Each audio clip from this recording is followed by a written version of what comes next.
Friends, welcome back to our channel Padma smart creations. ఈరోజు నేను మీకు పనసపొట్టు కూరని ఎలా చేసుకోవాలో చూపిస్తానండి. ఈ కూర చాలా అద్భుతంగా ఉంటుంది. రుచి అయితే మాత్రం చాలా రుచిగా ఉంటుంది. తప్పకుండా ఈ సీజన్లో మీరు చేసుకొని టేస్ట్ చేసి చెప్పండి. దీనికోసం ముందుగా మనం పనసపొట్టుని ఎలా కొట్టుకోవాలా అన్నది కూడా వీడియో నేను చేసి పెట్టాను. ఒకవేళ ఎవరైనా మిస్ అయి ఉంటే వీడియో లింకు డిస్క్రిప్షన్లో పెడతాను, తప్పకుండా చూడండి. ముందుగా ఈ పనసపొట్టుని ఒక 4-5 సార్లు శుభ్రంగా కడుక్కోవాలండి. కడిగిన తర్వాత ఇందులో కాస్త ఉప్పు, కొంచెం ఒక 2-3 స్పూన్ల ఆయిలు, కొంచెం పసుపు వేసి స్టవ్ మీద పెట్టి బాగా మెత్తగా ఉడికేలాగా ఉడికించుకోవాలి. ఈ పనసపొట్టు ఉడికేలోపు మనం ఇక్కడ ఆవు కోసం 1 స్పూనున్నర ఆవాలు, 4 పచ్చిమిరపకాయలు, ఒక చిన్న అల్లం ముక్క కట్ చేసి మెత్తగా పేస్ట్ చేసి పక్కన పెట్టుకోవాలండి. కూరకి కావాల్సిన పోపు దినుసులు మినప్పప్పు, ఆవాలు, శనగపప్పు, ఎండుమిరపకాయలు, పచ్చిమిర్చి, కరివేపాకు, ఇంగువ, అలాగే జీడిపప్పు, శనగ పలుకులు, అలాగే కూర వడియాలు ఉంటాయి కదండి, కూర వడియాలు, కొంచెం చింతపండు రసం, ఆయిలు, ఉప్పు, ఉడికించిన పనసపొట్టు. చూసారు కదా. ఇలా ముందుగా మనం ఒక పెనం పెట్టుకొని అందులో కాస్త ఆయిల్ వేసుకోవాలండి. ఆయిల్ వేసుకొని ఈ ఆయిల్లోని జీడిపప్పునైతే వేయించుకోవాలి.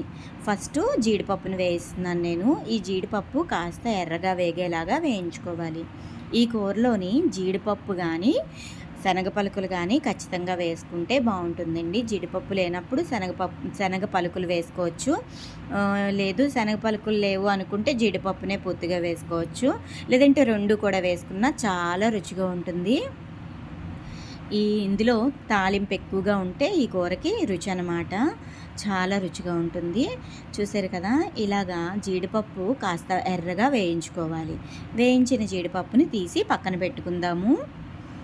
దీని తర్వాత పలుకులు, మన పచ్చి పలుకులు ఉంటాయి కదండి, ఆ పలుకులను తీసి ఇలా కాస్త వీటిని కూడా ఎర్రగా వేయించుకోవాలి. అలాగే మనకి పనసకాయలు ఈ సీజన్లోనే దొరుకుతాయి కాబట్టి తప్పకుండా మనం పనసకాయ దొరికినా లేదంటే పనస పొట్టు దొరికినా సరే తప్పకుండా తెచ్చుకొని తినాలి. సీజన్లో దొరికేవి ఫ్రూట్స్ అయినా వెజిటేబుల్స్ అయినా అస్సలు మిస్ కావద్దు. అలాగే కూరలో వడియాలు ఉంటాయి కదండి, మినప వడియాలు, ఈ వడియాలను కూడా ఎర్రగా వేయించి పెట్టుకోవాలి. ఇందులో ఈ వడియాలు కూడా వేసుకుంటే చాలా బాగుంటుందన్నమాట. ఇవన్నీ కరకరలాడుతూ మనకి మధ్య మధ్యలో తగులుతూ ఉంటే కూర రుచి అద్భుతంగా ఉంటుందన్నమాట. ఒక్కసారి ఈ కూరని మీరు కూడా ట్రై చేయండి, నిజంగా చాలా బాగుంటుంది.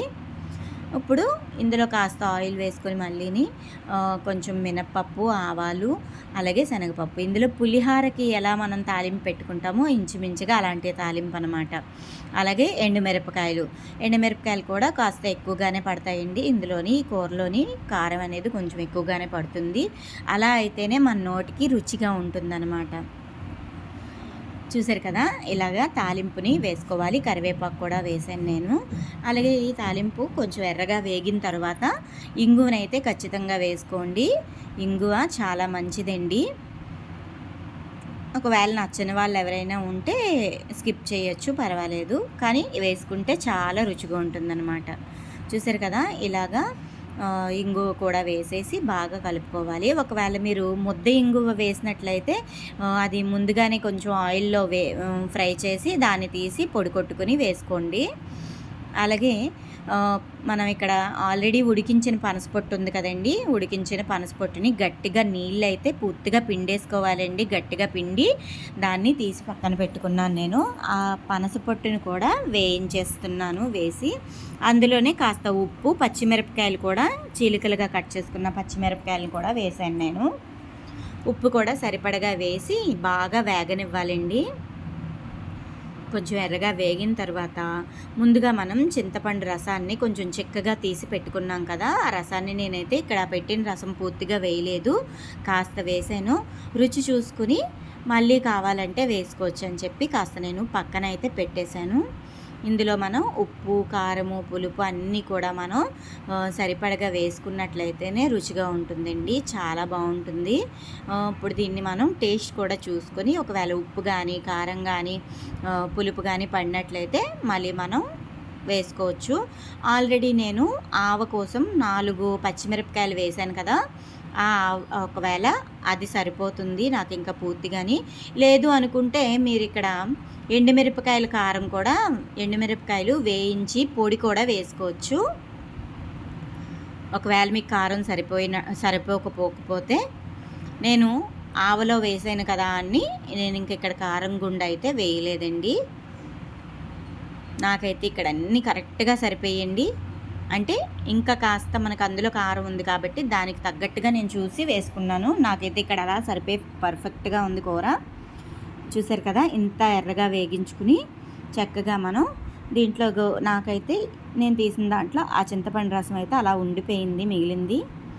ఇప్పుడు నేను ఇంకా లాస్ట్ ఇంకా కూర దింపేసే ముందు ఇవన్నీ వేస్తున్నాను.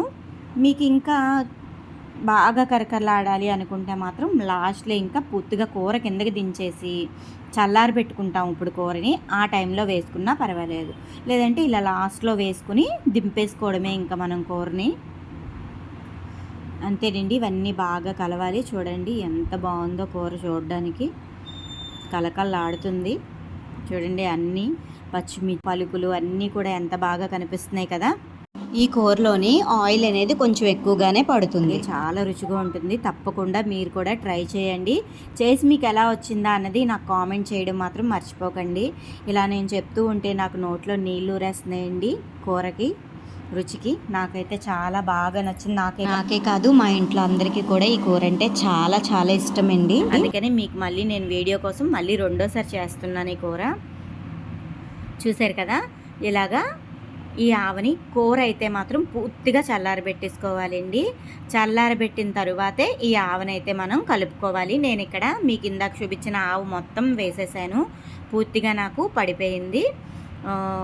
కాస్త వేసి కలుపుకొని రుచి చూశాను నేను, అది కూడా పడిపోద్ది అనిపించింది. అది కూడా మొత్తం వేసేసాను నేను.